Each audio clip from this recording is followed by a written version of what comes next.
Casey Concepcion, inaming hiniling noon na sana ay magbalikan ang mga magulang kahit matagal na itong magkahiwalay. Hindi nga nagdalawang isip si Casey Concepcion na sagutin ang mga matitinding tanong ng press para sa kanya. Ayon dito, may isang pagkakataon na naisip niyang hilingin sa Panginoon na sana ay magbalikan ang kanyang mga magulang na sina Gabby Concepcion at Sharon Cuneta. Medyo naluha si Casey Concepcion nang maalala ang mga panahong bata pa siya at wala pang kamalay-malay sa mga nangyayari.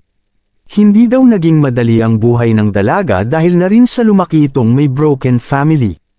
Para kay Casey Concepcion, isang blessing ang nagaganap na reunion ng kanyang mga superstar parents, at masaya siya na nandyan silang dalaw na nakasuporta sa kanya.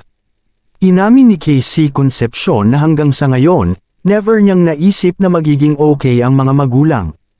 Marami na din kasing mga sasakit na bagay ang nangyari sa nakaraan, at hindi niya lubos maisip na magkakaroon pa ng pagkakataon na magkausap ang mga magulang.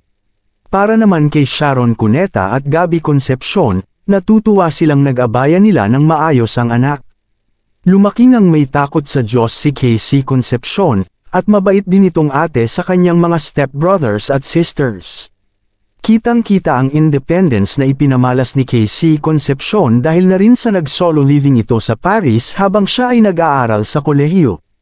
Samantala, excited si Casey Concepcion sa upcoming movie na pagbibidahan nina Sharon Cuneta at Gabby Concepcion.